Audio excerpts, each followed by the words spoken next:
আমি কখনো অতিরিক্ত কিছুদিন বাঁচার জন্য সিগারেটের আনন্দ ছাড়ার জন্য প্রস্তুত ছিলাম না।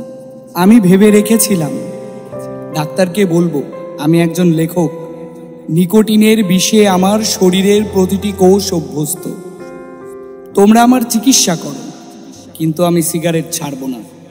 তাহলে কেন ছাড়লাম? পুত্র নীতি তো হামাগুড়ি থেকে হাঁটা শিখেছে, বিষয়টা পুরোপুরি রপ্ত করতে পারেনি। এক পা দুপা করে হেঁটেই ধুম করে পড়ে যায়, ব্যথা পেয়ে কাঁদে।